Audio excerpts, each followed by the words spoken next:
क्या आप भी यही सोचते हो कि मेरिट बनाना 90+5% बनाना सिर्फ टॉपर्स का ही काम है? अगर हाँ, तो ये वीडियो आपकी सोच बदल देगी। देखिए, हर साल लाखों स्टूडेंट 12th बोर्ड देते हैं, उनमें से कुछ ही टॉप कर पाता है। ऐसा क्यों होता है?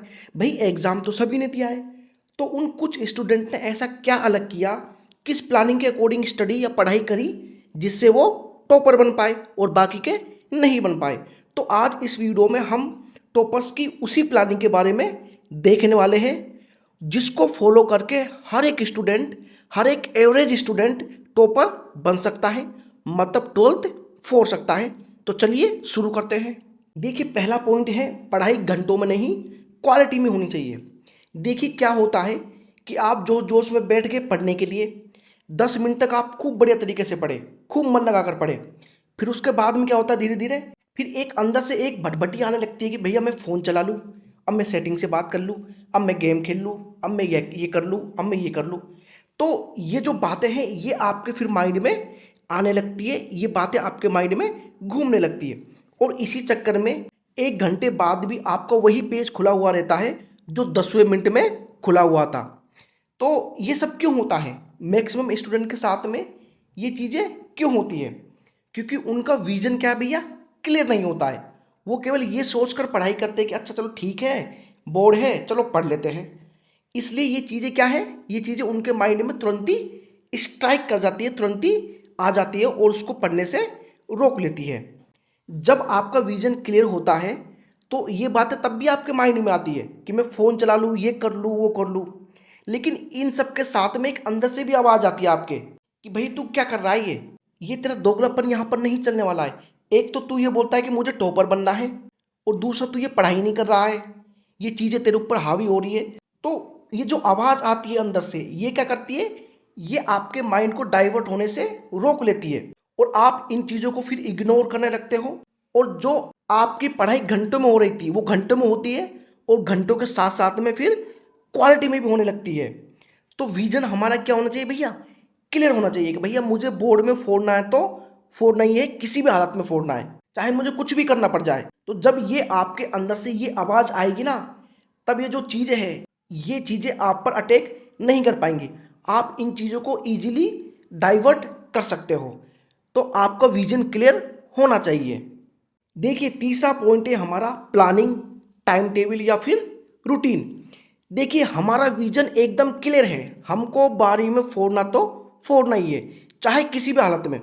अब इस विजन को अचीव करने के लिए हमको ज़रूरत है प्लानिंग की, टाइम टेबल की, जिससे हमें बेस्ट आउटपुट मिल सके। तो यहाँ पर हम अब देखने वाले हैं कि टाइम टेबल हम किस प्रकार बनाएं, हम किस प्रकार प्लानिंग करें। देखिए, जनरली जो स्कूल का टाइम होता है वो 7 या 7:30 से 1:30 या 2 बजे तक का होता है। हम मान लेते हैं कि भैया 2 बजे आप घर पहुंच जाते हो, 2 से 4 के बीच में भैया आपको खाना है और हल्का मोटा सो लेना है। जो भी करना है इस 2 से 4 के बीच में ही आपको करना है, ठीक है ना। उसके बाद में आपको 4 से 6:30 तक लगातार स्टडी करनी है, पढ़ाई करनी है। जो आपको हार्ड सब्जेक्ट लगता है उसको आप पहले के 1 घंटे में निपटा दो, उसके बाद में दूसरे 1 घंटे में जो आपको कम हार्ड लगता है उसमें उसको निपटा दो। उसके बाद में आपके पास बचता है भैया आधा घंटा। आधे घंटे में आप हिंदी या इंग्लिश को कर सकते हो। अब आपको 6:30 के बाद में कुछ नहीं करना है, 9 बजे तक। आप 6:30 से 9 बजे तक फ्री हो। अब आपको गेम खेलना है, सेटिंग से बात करनी है, बाहर घूमने जाना है, कहीं भी जो भी कुछ काम करना आप कर लो। उसके बाद में आपको 9 बजे से 10 बजे तक वो सब्जेक्ट लेना है जो आपको बिल्कुल इजी सब्जेक्ट लगता है, जो आपका फेवरेट सब्जेक्ट है, जो आपको इजी लगता है, उसको आप 9 से 10 बजे तक निपटा दो भैया। उसके बाद में आप सो जाओ। फिर आपको भैया खड़ा होना है सुबह 5 बजे। 5 बजे से 5:30 बजे तक आपको 5 साढ़े 5 बजे में ही आपको फ्रेश भी होना है, और 15 से 20 मिनट तक भैया आपको योग करना है। योग भैया बहुत ही जरूरी है। आप चाहे 10-15 आधे घंटा कम पढ़ लेना, लेकिन योग जरूर करना। योग करने से मैं कह रहा हूँ आपका जो टारगेट है वो आपको आधा सा तो ऐसे अचीव हो जाएगा। इतने काम की चीज़ है भैया योगा। आपका माइंड एकदम शार्प चलने लगेगा। जो आप ये बोलते हो ना भैया मुझे नींद आ रही है, मेरा मन नहीं लगता पढ़ाई में, अरे सब कुछ लगेगा। आप एक बार योगा करके तो देखो, आपको टारगेट बहुत ही ईजी लगने लगेगा। जो भी आपका विजन है वो एकदम आपको ईजी लगने लगेगा। बड़े ही काम की चीज़ है क्या, योगा। आप जनरली अनुलोम विलोम कर सकते हो, ठीक है। इसके बाद में आपको क्या करना है, 5:30 से 6:30 बजे तक या तो आप हल्का सा रिवीजन कर लो जो आपने पढ़ा है, या तो उसका रिवीजन कर लो आप, या आप हिंदी इंग्लिश में कोई भी सब्जेक्ट पढ़ सकते हो। कहने का मतलब ये है कि जो भी आपका मन करे वो आप 5:30 से 6:30 के बीच में कर सकते हो। ये आपके ऊपर क्या करता है, निर्भर करता है। ये आपका हो गया डेली का रूटीन कि आपको डेली कैसे करना है, क्या करना है, संडे को छोड़कर, ठीक है ना।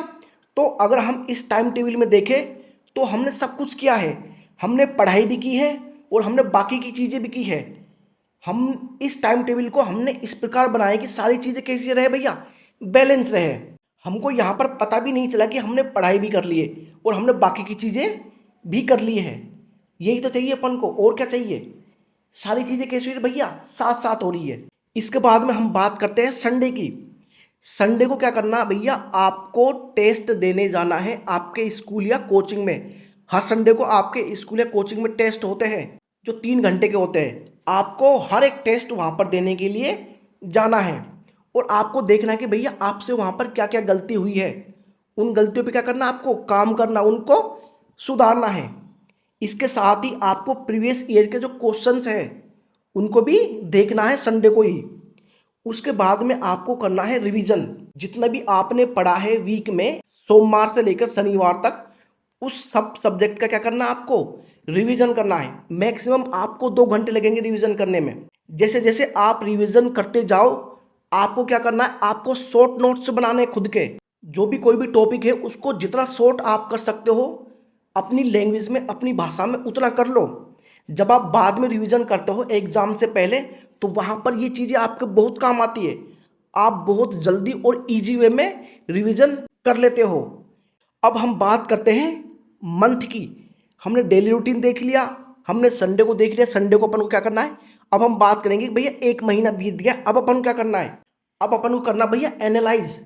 अब अपन को सोचना है कि जो हमारा विजन है क्या हम उसके अकॉर्डिंग ही चल रहे हैं, क्या जितना हमको पढ़ा दिया गया है हमको सब कुछ आता है, या हमको किसी सब्जेक्ट को ज़्यादा टाइम देना है या कम टाइम देना है, या हमको और ज़्यादा एमसीक्यूज करने हैं, सैम्पल पेपर देने हैं और टेस्ट देने हैं। जिसकी भी आपकी ज़रूरत है आपको एनालाइज करना है हर मंथ, और फिर उसके अकॉर्डिंग आपको आगे जाना है।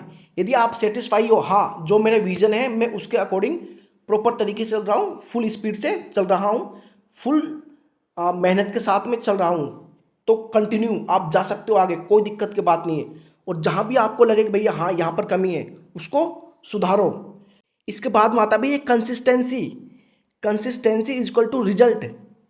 यदि आपने प्लानिंग कर ली है और आप कंसिस्टेंट नहीं हो, आप इन चीज़ों को लगातार ही नहीं कर रहे हो, तो आपकी प्लानिंग धरी के धरी रह जाएगी भैया। तो आपको कंसिस्ट होना पड़ेगा, आपको डेली की डेली ये चीज़ें पढ़नी पड़ेंगी, करनी पड़ेंगी। तो कंसिस्टेंसी बहुत ज़रूरी है किसी भी टारगेट को अचीव करने के लिए, किसी भी विजन को अचीव करने के लिए। अब हम चलते हैं नेक्स्ट पॉइंट की तरफ, जो है रिवीजन। भैया देखिए सिलेबस तो हर किसी का होता है, लेकिन जो गेम चेंजर होता है वो होता है रिवीजन, कि आप अपने सब्जेक्ट का कितनी बार रिवीजन कर चुके हो। तो आपको ये कोशिश करनी है कि जो आपका सिलेबस है वो एग्ज़ाम के 2 महीने या 1.5 महीने पहले ही हो जाए। अगर नहीं होता है आपके स्कूल कोचिंग में तो आप ऑनलाइन देखकर भी उसको कंप्लीट कर सकते हो। उसके बाद में आपको रिवीजन 3 स्टेप में करना है। एक तो आपका सिलेबस ख़त्म हो जाए उसके जस्ट बाद ही आपको रिवीजन करना है और खुद के शॉर्ट नोट्स बनाने हैं। उसके बाद में आपको एग्ज़ाम के 1 महीने पहले रिवीजन करना है, फिर आपको शॉर्ट नोट्स बनाने हैं। जितने भी आप उसको शॉर्ट तरीके से लिखोगे, अपनी भाषा में लिखोगे, वो आपको एग्ज़ाम के जस्ट पहले बहुत ही काम आने वाले हैं। अब आपको रिवीजन करना है एग्ज़ाम के 7 या 10 दिन पहले। उसमें आपके जितने भी आपने पहले जो ये शॉर्ट नोट्स बनाए हैं, अब ये यहाँ पर काम आने वाले हैं। आप इजीली 2 या 3 दिन में आप इजी वे में पूरे के पूरे सब्जेक्टों का रिवीजन कर सकते हो, ठीक है। तो आपको रिवीजन इस प्रकार करना है। तो यदि आप इस प्लानिंग के अकॉर्डिंग चलते हो जो मैंने आपको बताई है, आप मानो या ना मानो 100% आप टॉपर बन सकते हो। चाहे आप एवरेज बच्चे क्यों ना हो। तो आपसे मिलते हैं नेक्स्ट वीडियो में इसी जोश और उत्साह के साथ। आपका जो विजन है उसको क्लियर रखो और उसकी तरफ जो भी आपको करना है, जैसे भी आपको करना है, आपको बस करना है, तो आप उसकी तरफ बढ़ते चलो।